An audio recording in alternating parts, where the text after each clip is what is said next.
Konflik Sampit pada Februari tahun 2001 masih diingat banyak orang, terutama adanya tradisi ngayau yang dilakukan suku Dayak. Ngayau adalah tradisi perburuan kepala, dengan cara memenggal musuh dan membawanya sebagai piala, atau sebagai penanda kemenangan.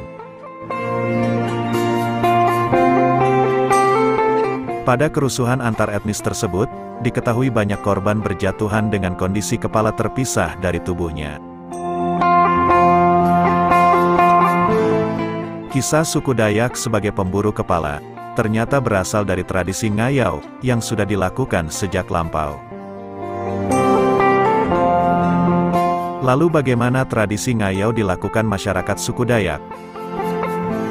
Tapi sebelum kita lanjut videonya, jangan lupa untuk like, subscribe dan share channel ini, juga aktifkan notifikasinya agar teman-teman bisa mendapatkan info mengenai video lainnya.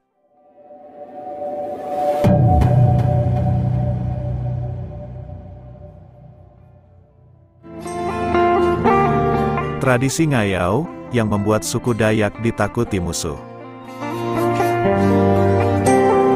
Jauh sebelum konflik Sampit terjadi, diketahui, ngayau dilakukan oleh suku Dayak, sebagai bagian dari tradisi.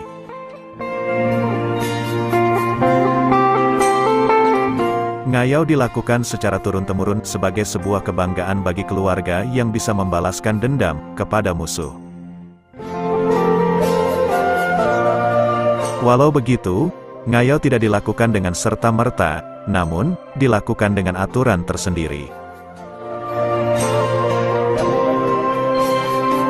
Ana Durin dan kawan-kawan, dalam jurnal yang terbit tahun 2011 berjudul, Pengaruh Ngayau, atau Headhunting dalam Penciptaan Motif-Motif Tekstil Puakumbu Masyarakat Iban Sarawak, menyebut bahwa, untuk bisa menikah dan mendapat gelar bujang berani, seorang anak lelaki suku Dayak, harus melakukan ngayau.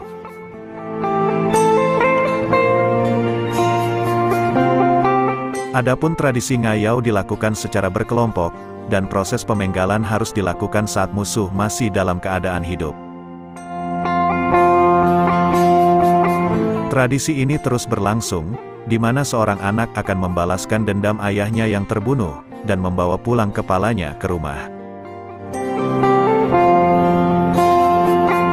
Rambut dari kepala hasil ngayau tersebut, akan menjadi hiasan pada perisai dan juga pedang mereka.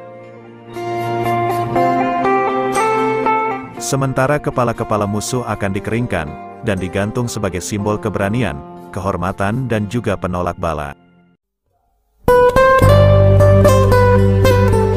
Hingga kini, di beberapa rumah yang merupakan keturunan suku Dayak, masih ada yang menyimpan tengkorak kepala musuh yang diturunkan sejak zaman nenek moyang mereka.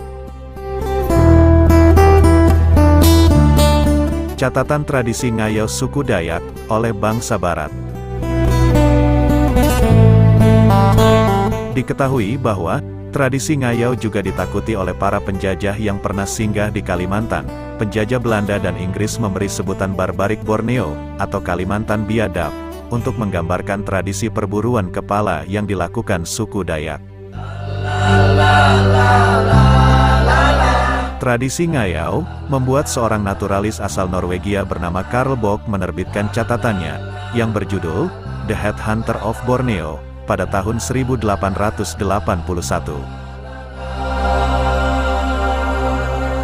Dari perspektifnya, Karl Bokk menceritakan, bahwa tradisi ngayau dipercaya memiliki kekuatan magis untuk menyelesaikan masalah besar, seperti tolak bala, mengusir wabah, bahkan, meminta hasil panen yang melimpah. Berakhirnya tradisi ngayau, dan lahirnya perjanjian damai. Meski tradisi ngayau masih erat dalam pencitraan suku Dayak, namun nyatanya, tradisi ini sudah lama berhenti, bahkan, ngayau sendiri bisa dikatakan menjadi salah satu tradisi suku Dayak yang sudah punah, atau tidak dilakukan lagi. Masri Sarep Putra, dalam tulisannya yang berjudul, Dayak sebagai Etnis Headhunter, yang dimuat dalam Jurnal Communication Spectrum Volume 1 dan Volume 2, tahun 2011 dan tahun 2012, menyebutkan bahwa, adanya catatan mengenai kesepakatan bersama oleh seluruh etnis Dayak Borneo Raya, untuk mengakhiri tradisi ngayau ini.